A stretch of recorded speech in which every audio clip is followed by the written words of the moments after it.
Baik teman-teman, sekarang kita udah sama Pak Zul, pengurus konservasi Alun Utara, konservasi penyu kita. Ya, kita tanya-tanya sama Pak Zul gimana sejarah terbentuknya konservasi ini dan apa aktivitas selama ini. Ya, Pak Zul, mulai aja Pak Zul, itu ini dibangunnya kapan kira-kira Pak? Nah, kalau konservasi kita ini pertamanya namanya Pelestari. Nah, itu mulai berdiri sejak tahun 2016. Awal berdirinya itu kita di rumah kita sendiri, yaitu kurang lebih sekitar 3 tahun kita mengadakan kegiatan di rumah. Setelah itu kita baru dapat bantuan dari BPSPL Serang, karena laut kita Bengkulu diawasi oleh lokal Serang, yaitu BPSPL Serang, Badan Pengawasan Lokal Laut Serang Banten. Alhamdulillah di tahun 2018 akhir kita diserahkan bantuan berupa gedung. Nah, gedung kita dapati dari lokal Serang. Setelah itu kita di tahun 2019 kalau nggak salah pas di musim Covid, nah, kita dapat bantuan CSR dari BHSU. Alhamdulillah untuk menunjang kegiatan kita ini dibantu dari BHSU. Kami juga mengucapkan ribuan terima kasih dari pihak BHSU yang telah peduli dengan habitat laut yang dilindungi. Nah, kami dibantu dari pihak BHSU sebanyak uang 2 juta per bulan untuk biaya operasional kami. Jadi kita konservasi di sini Pak Zul, ada berapa jenis macam penyu yang ada kita di sini? Kalau di tempat kita ini, kalau dulunya sebelum berdiri konservasi memang ada 5 jenis penyu yang di tempat kita ini, yaitu penyu sisik, penyu belimbing, penyu hijau, tempayan, dan juga penyu lekang. Nah, karena semakin semakin berkembangnya Siang ya, itu istilahnya. Nah, jadi yang sekarang ini tinggal 4 jenis. Untuk penyu belimbing udah nggak lagi mendarat di tempat kita ini, jadi tinggal 4 lagi. Alhamdulillah di antara 4 itu mulai berkurang, tinggal ada 2 jenis. Tapi yang 2 jenis penyu tempayan sama penyu hijau itu masih juga tetap mendarat, tetapi tidak seperti mendarat seperti dulu-dulu lagi. Nggak terlalu, mungkin setahun cuma sekali Ya, setahun 2 kali ya tahu itu. Kedua kan daerah mulai terbuka, karena kalau menurut dari pengalaman dan juga cerita-cerita orang konservasi yang sudah duluan itu, karena penyu tidak mau ada cahaya. Nah, jadi kemungkinan karena di daerah pesisir kita sudah banyak terbuka, sudah banyak rumah, jadi banyak menimbulkan cahaya, mungkin itu jadi pengaruh kurang mau mendarat di tempat kita lagi. Tapi mau nanya nih Pak Zul, kita kan konservasi nih judulnya. Apa tuh, gimana sih kita melakukan konservasi penyu itu setelah dia mendarat? Apa telurnya kita pindahin, apa kayak gimana tuh Pak Zul? Ya, kami sebenarnya dulu pernah untuk survei setiap malam, patroli setiap malam, tapi karena kami mengingatkan juga ekonomi, biaya kawan-kawan untuk mencari operasional yang kurang, jadi kami sekarang menampung hanya dari kawan-kawan nelayan yang menemukan. Jadi kawan-kawan nelayan menemukan telur, setiap dia menemu dia bawa ke tempat kita. Jadi kita tangkarkan ke kolam pengeraman kita, ada namanya kolam pasir. Jadi kita ramkan di sana, kita tunggu selama 60 hari. Paling cepat kalau suhunya bagus sekitar 55 hari itu mulai dia netas. Dari dia menetas itu apakah kita lihat, kita sortir dulu apakah ada yang bisa dilepas, langsung dilepas, apakah kita lihat dulu beberapa hari kondisi penyunya, baru kita lepas bagaimana tuh Pak Zul? Nah, sebenarnya kalau dari aturan konservasi itu menurut dari alamnya katanya itu setelah dia menetas itu biasanya langsung dilepas. Tapi kita juga berpikir kalau kita melepas istilahnya begitu aja tanpa ada perkembangan, jadi kita juga yang rugi. Jadi kami dari konservasi ini, jadi kami pilih yang mana fisiknya bisa dilepas, yang sudah menjaminkan untuk kekuatan yang mengalungi samudra itu kita lepas. Kalau yang belum bisa kita lepas, kita rawat dulu sehingga fisiknya betul-betul bisa kita lepas. Baik Pak Jul, sekarang ini ada nggak apa contoh penyu yang lagi sudah menetas dan telur-telur, kira-kira telur yang lagi dieram nih sekarang? Sekarang alhamdulillah kemarin sekitar 4 hari yang lewat itu ada netas sebanyak sekitar 100 kurang lebih. Nah, ada 2 jenis yaitu sisik dan penyu lekang yang netas, dan juga telur-telur yang belum netas itu masih ada berapa sarang lagi. Nah, kebetulan juga kita kemarin tanggal 3 dikunjungi tamu dari luar negeri. Mereka melepaskan anak tukik sebanyak 30 ekor dan juga mereka mengadopsi sekitar 200 lebih telur yang dinamakan komunitas Slow Rock dari Amerika. Mereka juga mendonasikan sebanyak uang sebesar kalau dolar itu 275 dolar. Jadi dijadikan uang Indonesia itu sekitar 4 juta. Nah, uang 4 juta itu itulah untuk kami beli telur lagi atau kami menggantikan biaya telur untuk dikonservasi.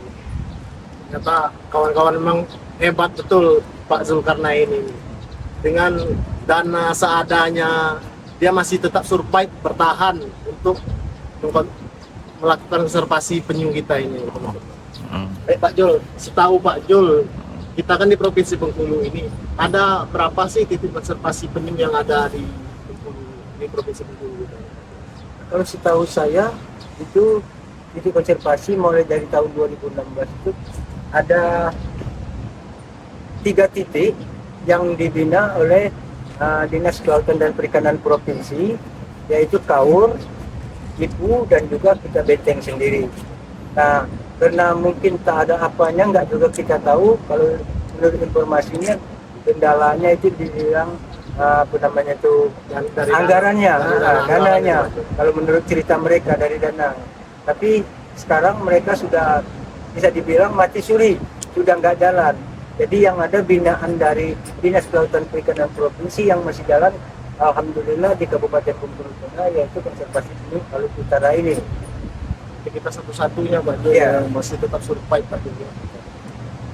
Dan juga mungkin ribuan terima kasih untuk perusahaan yang menggunakan CSR-nya, seperti perusahaan apa yang masuk sekarang di sini Pak Jul? Daihatsu dari Jakarta langsung. Dari Jakarta langsung ya untuk keberlangsungan konservasi penyu kita yang Alun Utara, Alun Utara ini.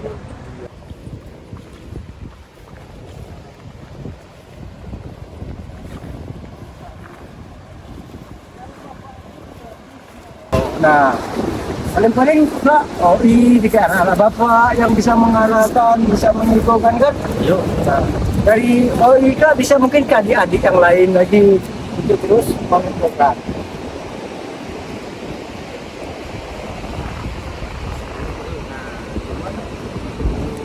Tidak perlu ditekankan ya, Nek. Iya, Pak. Jangan kita paksakan dia kan. Kita sikat aja, ya. Harus ada itu.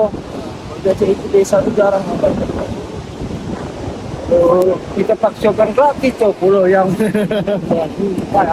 oh itu merasa seolah-olah. Nah ini, nah kalau untuk masalah pendaraan itu tadi dari pasang tertinggi, memang dari pasang tertinggi sampai ke sini penyu didorong oleh ombak. Bisa dia naik, penyu didorong oleh ombak. Nah sampai di sini dia naik ke atas sekitar 3 atau 4 meter dari pasang paling tertinggi. Nah dari sini, ini contohnya.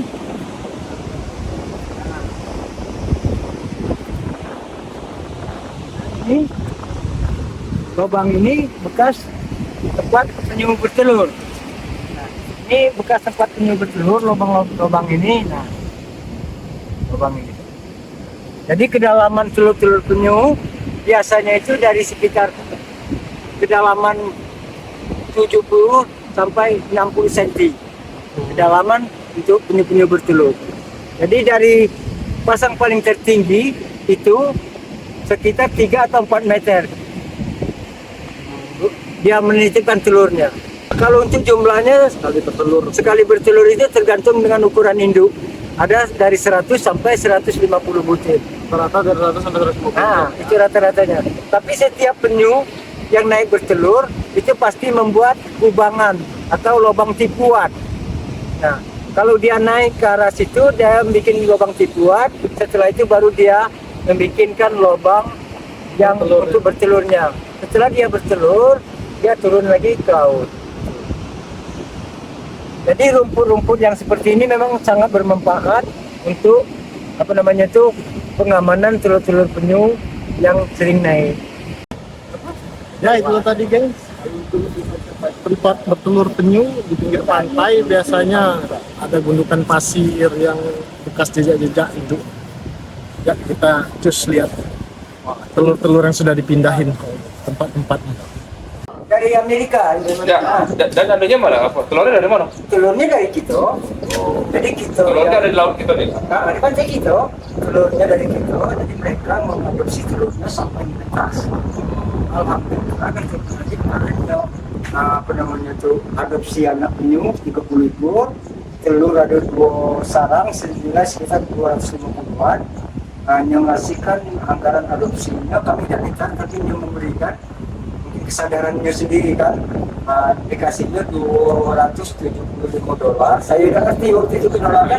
Jadi saya kecek, berapa banyak bisnis? Alhamdulillah Pak, kata yang bicara itu sekitar 4 juta kurang lebih. Jadi alhamdulillah kan. Jadi bisnis 4 juta ketika tadi. Setelah kalau ada telur-telur yang akan datang ke tempat video, jadi itulah yang kita kasihkan lagi. Jadi supaya itu kita Assalamualaikum warahmatullahi wabarakatuh. Perkenalkan, nama saya Rory Setiawan Putra. Saya kader Desa Cerdas, Desa Bukit Nyaring. Sekarang saya berada di penangkaran penyu konservasi Alun Penyu Utara.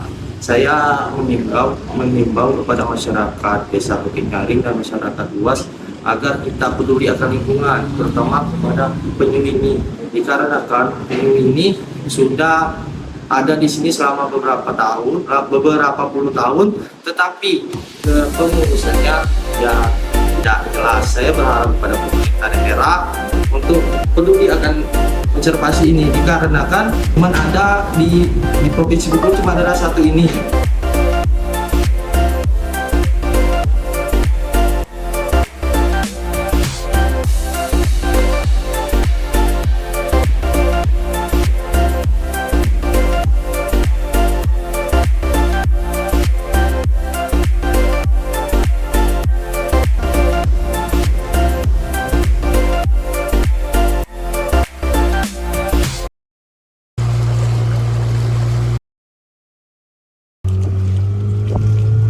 Hal yang tidak direncanakan guys, jadi langsung aja kita terjun ke laut.